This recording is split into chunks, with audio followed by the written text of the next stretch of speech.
ஆண்டின் பொதுக்காலம் 21வது ஞாயிறு. நற்செய்தி பகுதி லூக்கா பிரிவு 13, அருள்வாக்குகள் 22 தொடக்கம் 30 வரை. இன்றைய நற்செய்தியில் இயேசு 2 முக்கிய கேள்விகளுக்கு பதில் தருகிறார். 1. மீட்பு பெறுவோர் யார்? 2. மீட்பு பெறுவதற்கு எந்த வழியை தேர்ந்தெடுக்க வேண்டும்? 1. மீட்பு பெறுவோர் யார்? 3 விதமான ஆச்சரியங்களை நாம் விண்ணகத்தில் காண முடியும் என்று ஆயர் ஃபுல்டன்ஷின் அவர்கள் கூறுகிறார். முதல் ஆச்சரியம், யார் யாரெல்லாம் விண்ணகத்தில் இருப்பார்கள் என்று எதிர்பார்த்திருந்தோமோ அவர்களெல்லாம் விண்ணகத்தில் இல்லாததை குறித்து ஆச்சரியப்படுவோம். புனித சிலுவை யோவான் அவர்களெல்லாம் ஏன் விண்ணகத்தில் இல்லை என்பதற்கு ஒரு காரணத்தை முன்மொழிகிறார். நம் வாழ்வின் சாயுங்கால வேளையில் நாம் எப்படி ஒருவரை ஒருவர் அன்பு செய்தோம் என்பதன் அடிப்படையில்தான் நாம் தீர்ப்பிடப்படுவோம் என்பதாலேயே. 2வது ஆச்சரியம், நாம் ஒருபோதும் எதிர்பார்க்காத மக்கள் விண்ணகத்தில் இடமளிக்கப்பட்டுள்ளதை குறித்து ஆச்சரியப்படுவோம்.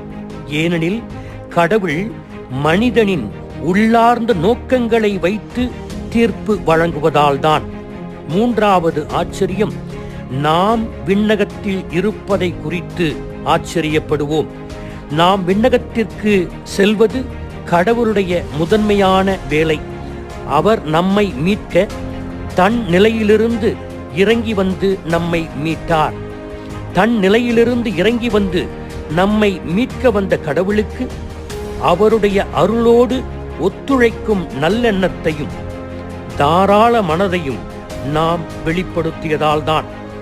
இப்படி மீட்பை பெற வேண்டியவர்கள் தேர்ந்தெடுக்க வேண்டிய வழி இடுக்கமான வாயில். ஒருமுறை ஒரு தமிழ் ஆர்வலர் பேருந்தில் ஏறி நடத்துனரிடம் அகன்ற பாதைக்கு செல்ல ஒரு பயணச்சீட்டு தாருங்கள் என்றார். நடத்துனர் அவரிடம், பயணச்சீட்டு என்னிடம் இருக்கிறது, ஆனால் அகன்ற பாதை எங்கிருக்கிறது என்பது எனக்கு தெரியவில்லை என்றவுடன், அகன்ற பாதை என்பது பிராட்வேயை குறிக்கும் என்றாராம்.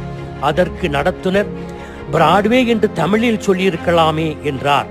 அகன்ற பாதை அழிவுக்கான பாதை, இடுக்கமான பாதை மீட்புக்கான பாதை என்று இயேசு கூறுகிறார்.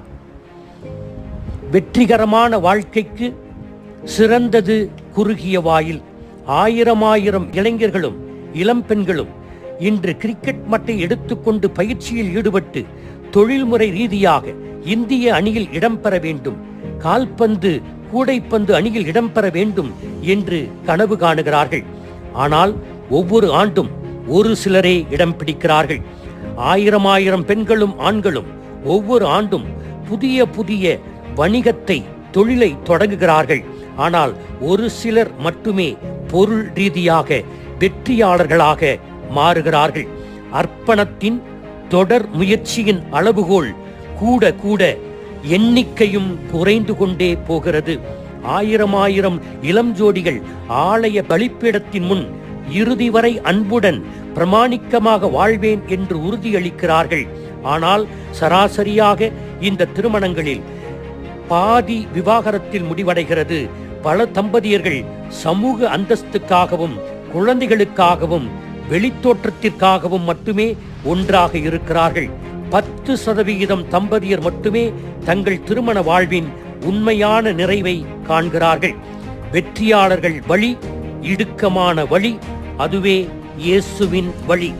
வெற்றியாளர்கள் தீர்வின் ஒரு பகுதியாக இருப்பர், தோல்வியாளர்கள் பிரச்சனையின் ஒரு பகுதியாக இருப்பர்.